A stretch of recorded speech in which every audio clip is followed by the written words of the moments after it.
salut sama gars yi sportif inconditionnel de football ñu ngi leen di nuyu di leen jaajëfalaat di leen dalalaat ak jàmm seen chaîne bi di C5 Info di leen dalal jàmm seen xibaar yu mujj ñeel tàggat yaram mais balaa loolu d'abord bu dee gan nga ci page maa lay invité à ce que nga abonné wu nga activé cloche de notification pour bañ a rater benn vidéo ci vidéo ñu dugal aussi mën nga def sa réaction ci commentaire yi gars yi abonné leen ngeen like vidéo yi c'est vraiment hyper important pour nous comme ni ngeen ko xamee yéen ñëpp mercato hivernalu ren bi tëj na ay buntam depuis le 31 janvier 2022 mais yenn ci ay grand championnat rek la tëj buntam yu ci mel ni nag Italie France Espagne Angleterre mais aussi boobu di Portugal mais nag comme ni ngeen ko xamee yenn ci ay championnat foofu ci Europe nag ba léegi ñoom moom tëjagun seen i buntu et que nag opération yi ña ngay réaliser wu bu baax a baax ba jamono ji may waxee ak yéen selon kooku di Fabrizio Romano nag ñooñu di waa PSV Eindhoven muy nag benn équipe buy évoluer foofu ca Pays-Bas nag ñoom ña ngay négocier instant bi ñu toll ak waa Paris Saint-Germain pour mën a supprimer nag option de rachat bi nga xamante ne bi nekkoon na ci contrat ko nga xam ne mooy Xavi Simons pour rappel nag moom Xavi Simons moomu ñooñu di waa PSV ñoo ko jëlee woon foofu ca Paris Saint-Germain mais tamit ñooñu di waa Paris moom dañ ci inclure woon benn option de rachat buy toll ci 12 millions d'euros maanaam daal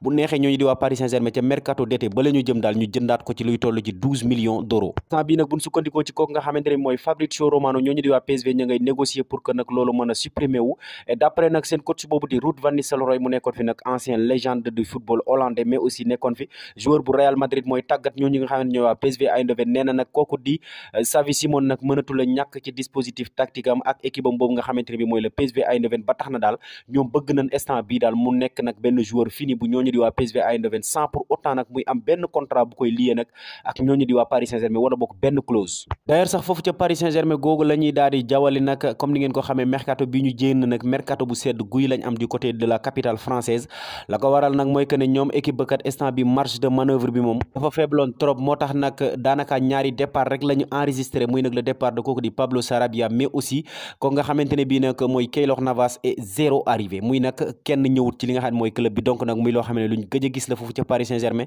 la ko waral nag yéen ñëpp xam ngeen ko mooy instant bii nag lii priorité wu Paris Saint-Germain nag jamono ji nag mooy prolonger yenn ci ay joueurs yi nga xamante ne bi am nañ ko foofu jamono ji mais aussi comme ni ngeen ko xamee ñoom waa Paris Saint-Germain pour ne pas risquer nag fair play financier dal ci seen kaw nag ci mercato d'été bii ñu jëm nag war nañoo alléger maanaam daal wàññi seen masse salariale bi de 30% loolu nag nekk na benn difficulté boo xamante ne bi mën na pousser yenn ci ay grands joueurs yi ñu daal di jël seeni valise donc mën a dem ci yeneen club ku ci mel ni Sergio Ramos très convoité foofu nga xamante ne bii nag mooy ca Al Nassr ca club boobu nekk ca Qatar mais aussi ku ci mel ni ko nga xam ne mooy Neymar Junior bi nga xamante ne bii nag chaque année moom dañ koy associé à un départ foofu ca Paris Saint-Germain malgré que ne nag instant bi ñu toll contrat am ak ñooñu di waa Paris day dem ba 2027 mais nag tout porte à croire selon information yi nga xamante ne bii l'équipe joxe na ko que ne nag ci mercato d'été ba la ñu jëm nag Paris Saint-Germain dina séparé wu de moom pour nag mën a alléger masse salariale am de 30% ak yenn joueurs yi nga xamante ne bii war nañu dem mais aussi pour nag mën a prolonger contrat wu yenn ci ay cadres yoo xamante ne bi nekk na fa comme ni ngeen ko gisee ci image yi nag mi ngi concerné nag ñett ci ñoom kooku nga xamante ne mooy Lionel Messi bi nga xamante ne bi d'après l'équipe nag bu fekkee nag mbir yi continuer na nii ak situation financière bi demee na nii nag ñooñu di waa Paris Saint-Germain mënuñu ko sax offriraat beneen salaire buy tolloog bi muy am nii donc il va falloir impérativement nag ñu daal di mën a dégraisser nag et pas que dégraisser mais dégraisser ay grands joueurs mais aussi ku ci mel ni kooku nga xamante ne bi mooy Marquinhos tamit war nañoo prolonger contrat am ba ci ku ci mel ni kooku nga xam ne mooy Presnel Kimpembe aussi priorité la ci club bi pour nag ñu prolonger ko ci saison ba la ñu jëm te cette fois-ci nag des mercato bi nga xamante ne bi jëm nañ ca d'ailleurs sax en parlant de kooku di Marquinhos d'après journal boo nga xam ne mooy le Parisien nag ñooñu di waa Paris Saint-Germain nag ñoom def nañ de moom une priorité absolue pour nag prolonger ko nga xamante ne bi nag mooy Marquinhos l'international brésilien et d'après journal bi sax benn étude ñu ngi koy def nag concernant benn contrat jusqu'en 2027 nag pour international brésilien bi pour nag mu prolonger contrat am foofu ca Paris Saint-Germain que nag journal bi souligné na fa tamit carrément que ne nag ñooñu di dirigeants yi Paris Saint-Germain yi nag à commencer par leur président li ñu bëgg nag instant bii nii mooy que ne kooku di Marquinhos nag jeexalee carrière am foofu nga xam ne mooy ca Paris Saint-Germain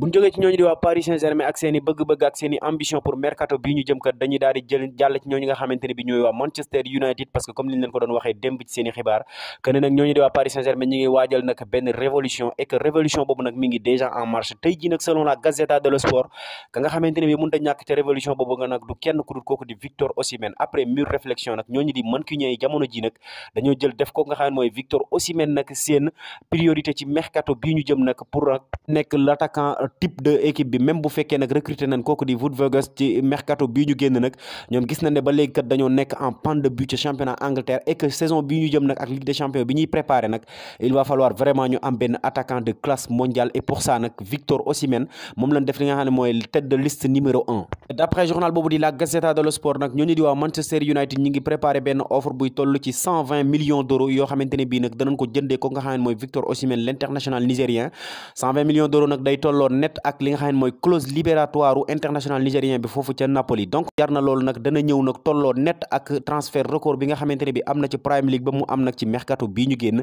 ak kooku di Enzo Fernandez foofu ci Chelsea ak 120 millions d'euros mu doon représenté nag li nga xam ne mooy clause libératoire am sànq maa ngi leen doon wax ne am na ay championnat yoo xamante ne bi ba tey nag tëjagun seeni bunt ci li nga xam ne mooy mercato bi et tey jii nag ñooñu di waa Sky Sport ñooñu xamal carrément que ne ñooñu di waa Turquie nag plus précisément ñooñu di waa Galatasaray instant bi ñu toll nag daanaka nag trouvé nañ benn accord nag ak kooku nga xam ne mooy Nicolo Zaniolo ba nekk foofu ca AS Rome et d'après nag kooku di Fabrizio Romano sax moom Nicolo Zaniolo moomu nag dana dem foofu nga xam ne mooy ca Galatasaray signé fa benn contrat de 3 ans avec un salaire de 3,5 millions d'euros yoo xamante ne bi da koy jël net par an donc montant du transfert bi tamit dana toll ci 15 millions d'euros mais plus 7 en bonus maanaam daal juróom-ñaari millions yoo xam ne da cay topp comme nag li nga xamante ne bi mooy bonus même international italien boobu nag de 23 ans moom ginnaaw bi nga xamante ne bi nag depuis un certain temps moom ak dirigeant yi AS Rome yi moom déggoowuñ ak coach boobu nga xamante ne bi mooy José Mourinho instant bi nag trouvé na un point de chute et sauf rebondissement nag moom moomu dana dem foofu ca Galatasaray yeggale fa li nga xamante ne bi moo des ci saison bi c'était tout pour aujourd'hui sama gars yi di leen chaîne C5 Info di la wax toujours ne bu dee gan nga ci page maa lay invité à ce que nga abonné wu nga activé cloche de notification pour bañ a rater benn vidéo ci vidéo ñu dugal aussi mën nga def sa réaction ci commentaire yi gars yi abonné leen ngeen like vidéo yi c'est vraiment hyper important pour nous merci et à très bientôt